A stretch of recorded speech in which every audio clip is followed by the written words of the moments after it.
So what's up mga ka-action, muli naman po tayo nagbabalik sa ating panibagong video, panibagong reaction mga ka-action, mga kakamping. Pag-usapan lang po natin yung nasa screen po na nakikita nyo. So alam naman po natin na last year ay may umiiyak nga sa Tri Committee. Oo.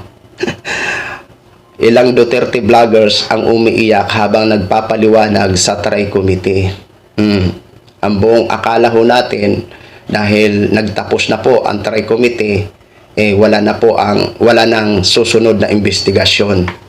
So ito pa, hindi pa rin matapos-tapos ang sakit ng ulo ng mga nagpapakalat ng mga fake news, disinformation ng mga vloggers.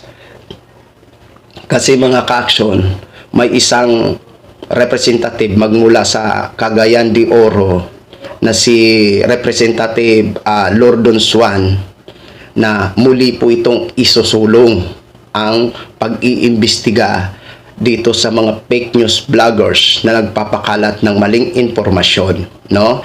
Matapos po siyang matalaga bilang isang chairperson ng Committee on Public Information. Ngayon, sino-sino naman kaya ang mga vloggers na maiimbestigahan or maiimbitahan kung sakaling magsimula na po ito sa 28th Congress? Kasi nung 98 Congress, halos mga Duterte vloggers ho ang naiimbitahan. Pero alam naman po natin ngayon kung sino po ang inireklamo ni Senator Risa Hontiveros. Halos puro Duterte vloggers po yun. No, ang inireklamo niya sa NBI, inireklamo niya sa DOJ. Ngayon, ito po, basahin lang po natin ito muna. Ayon po dito sa News 5, credit po or courtesy sa post nyo. Ayan. Solon to tackle fake news in 28th Congress.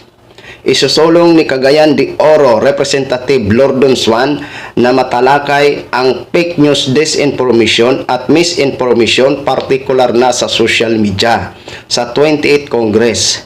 Sa isang panayam, sinabi niya na ang paglaban sa maling informasyon ang isa mga pangunahing hamon bilang chairperson ng Committee on Public Information sa House of Representatives. Dagdag ni Swan, isang abogado, titiyakin niya na hindi maapakan ang karapatan sa malayang pagpapahayag sa mga isasagawang investigasyon. Sa 98th Congress, ilang kilalang pro-Duterte vloggers ang ipinatawag sa pandinig ng lower chamber kasunod ng umano'y mga malisyosong pag-atake online. Noong 98th Congress, mga Duterte vloggers, mga pro-Duterte vloggers ang inimbitahan at ang ilan nga doon hindi nag-attend, di ba? Ngayon, kung magsisimula siguro ito mga ka-action sa 28th Congress, baka naman yung mga hindi dumalo i-invite pa rin yun, mga ka-action, mga kakamping, no? Kasi isa po ito sa malaking problema talaga na matuldukan o pukusan ng gobyerno itong mga malisyosong pag-atake online or pagpapakalat ng mga maling informasyon. Kumbaga, grabe ang pagdagdag nila sa issue, di ba? Kumbaga, halos na lang grabe yung mga banat na wala naman silang datos na pinapakita o wala naman silang ebidensya na pinapakita. Mali po yun, di ba? Marami po talaga na naluloko o napapaniwala sa maling informasyon.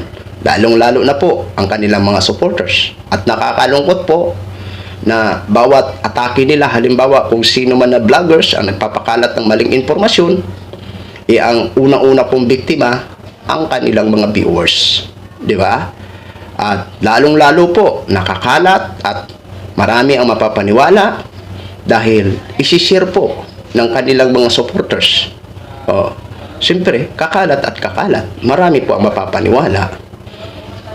Ang gobyerno naman ay hindi naman tayong pinagbabawalan na magboses, magsalita, dahil karapatan po natin yan. Basta related lang sa kanilang trabaho wala po silang nakikitang problema. Dahil karapatan natin yan bilang isang mga taong bayan, bilang taxpayer ng bansa natin na magboses. Basta related lang sa kanilang trabaho.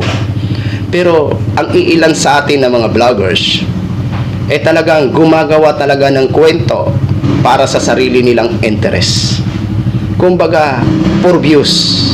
Oo, na kung saan talagang alam nila na talagang papatukin ng mga viewers. Pero ang hindi alam ng ilan sa atin ng mga kababayan na hindi talaga marunong mag-research o hindi talaga o tamad talaga alamin ang katotohanan, ay yun po yung magiging biktima. 'Di ba? Wala namang problema mga ka-action ang pagpapahayag dahil malaya naman tayo, 'di ba? Pero may limitasyon, 'di ba? May limitasyon. Tulad na lang ng pagyurak mo sa isang hitsura ng isang leader, tama pa ba 'yun? Tama pa ba 'yun? Para sa akin, hindi na tama 'yun. Kumbaga below the belt na po 'yan. Kumbaga hindi na po 'yan pagpapahayag, kung hindi ano na po 'yan? Paninira na po 'yan, 'di ba? Kasi pati hitsura ng tao, yuyurakan mo. 'Di ba? Mali na po 'yan. Mumurahin mo. Pero kung talagang kamura-mura, hindi ho talaga natin maiwasan. Pero kung hindi naman kamura-mura, bakit mo mumurahin ang isang opisyal? 'Di ba? Kaya yan po mga ka-action, tama lang po. Kung tatalakayin man po yan, isusulong ulit dyan sa 20th Congress, maganda po yan. 'Di ba? Para matuto po itong ilan sa mga vloggers na talagang grabe talaga.